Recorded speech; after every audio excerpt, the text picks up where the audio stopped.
अस्पृश्य लोकांना कायदेशीर स्वातंत्र्यापेक्षा सामाजिक स्वातंत्र्याची जास्त जरुरी आहे.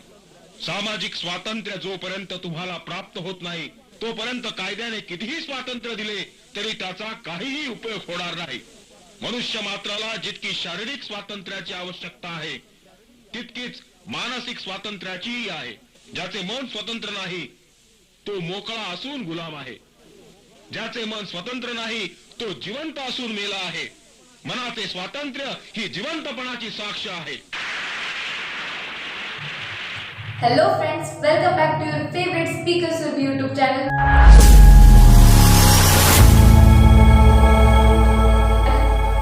आज 6 दिसंबर जो डॉक्टर भीमराव अंबेडकर द्वारा दिए गए सामाजिक योगदान और उनकी उपलब्धियों को याद करने के लिए मनाया जाता है. भारतीय संविधान के जनक कहे जाने वाले डॉक्टर भीमराव अंबेडकर एक बहुत बड़े समाज सुधारक और विद्वान थे. पूरी दुनिया उन्हें अपने कार्यों और विद्वता के लिए जानती है. 6 दिसंबर 1956 को संविधान के जनक पंचतत्वों में विलीन हो गए थे. भीम सागर घेण्या भीमाचे दर्शन. हर साल डॉक्टर अंबेडकर जी की पुण्यतिथि को महापरिनिर्वाण दिवस के तौर पर मनाया जाता है. पूरे देश के अलग अलग जगहों से लाखों अनुयायी दादर चैत्य भूमि पर इकट्ठा होकर बाबा साहब को याद करते हुए आदरांजलि अर्पित करते हैं. तो आइए इस वीडियो के जरिए सबसे पहले तो हम महापरिनिर्वाण के विषय कुछ जरूरी जानकारी लेते हैं. भगवान बुद्ध ने सारे उपदेश पाली भाषा में ही दिए थे. पाली भाषा आज से 2500 ईसा पूर्व भारत की जन भाषा थी. पाली में निब्बाण का अर्थ है मुक्ति पाना. बौद्ध धर्म के अनुसार निर्वाण का मतलब लालच, घृणा और भ्रम की अग्नि से मुक्ति मिलाना और महापरिनिर्वाण का अर्थ ज्ञान से संपूर्ण मनुष्य द्वारा प्राप्त निर्वाण की परम अवस्था. महापरिनिर्वाण शब्द मृत्यु के बाद की उस स्थिति का वर्णन करता है जिसमें कोई व्यक्ति अपने जीवन काल में निर्वाण प्राप्त कर लेता है. इसका मतलब कर्म और पुनर्जन्म से मुक्ति है. अब जानते हैं कि आखिर डॉक्टर बाबा साहब अम्बेडकर जी की पुण्यतिथि को महापरिनिर्वाण के रूप में क्यों मनाया जाता है. पूरी दुनिया डॉक्टर बाबा साहब अम्बेडकर के महान कार्यों को तो जानती ही है. हमारे संविधान को तैयार करने में डॉक्टर बाबा साहब अम्बेडकर जी की मुख्य भूमिका है. इसलिए उन्हें भारतीय संविधान का जनक माना जाता है. वह भारत के पहले कानून मंत्री थे. डॉक्टर बाबा साहब अम्बेडकर जी एक social reformer, jurist, economist, writer, polyglot, articulate, speaker, scholar थे. दरअसल उन्होंने हमेशा ही दलितों की स्थिति पे सुधारना करने के लिए काम किया है. छूत-अछूत जैसी कुप्रथा को खत्म करने के लिए उनकी बड़ी भूमिका रही है.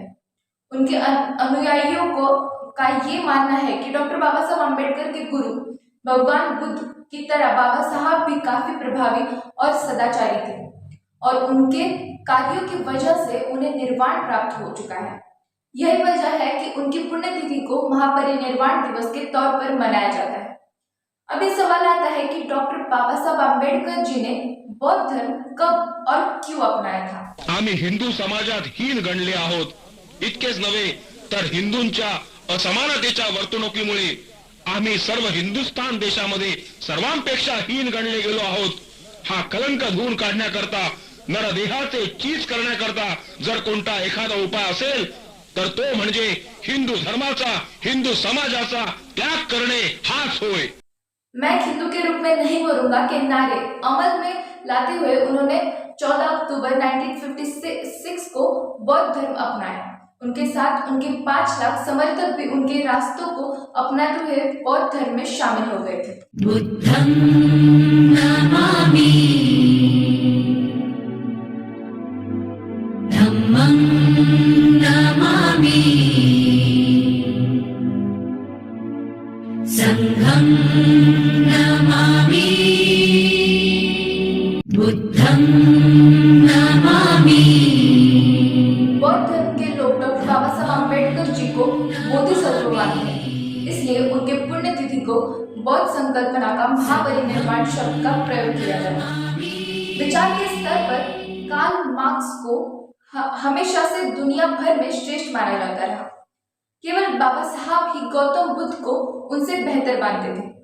अपने लिखे हुए निबंध में बौद्ध धर्म की मार्क्सवाद से तुलना करते हुए बाबा साहब ने गौतम बुद्ध को कार्ल मार्क्स से श्रेष्ठ माना।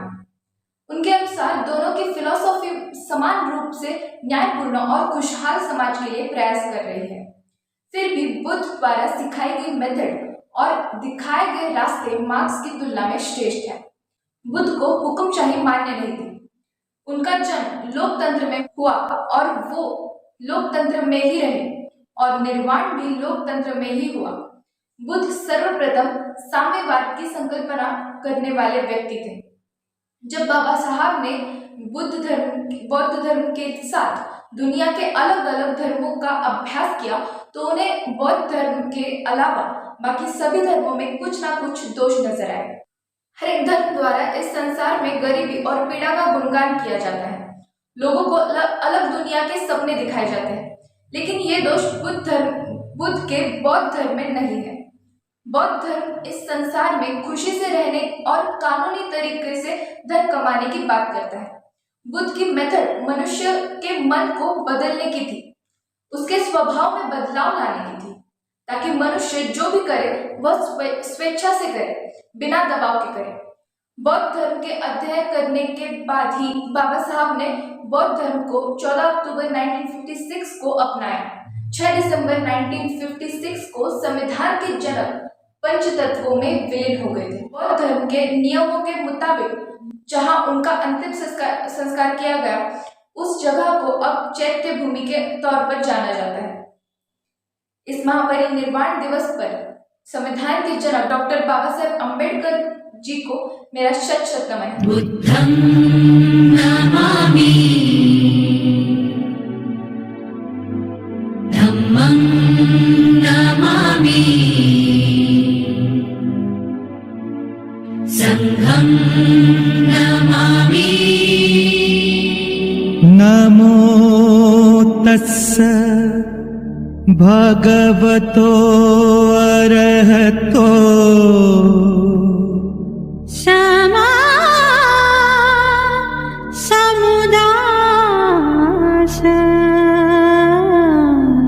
बुद्धं शरणं गच्छामि बुद्धं शरणं गच्छामि धम्मं शरणं गच्छामि धम्मं शरणं गच्छामि संघं शरणं गच्छामि। शरणं गच्छामि।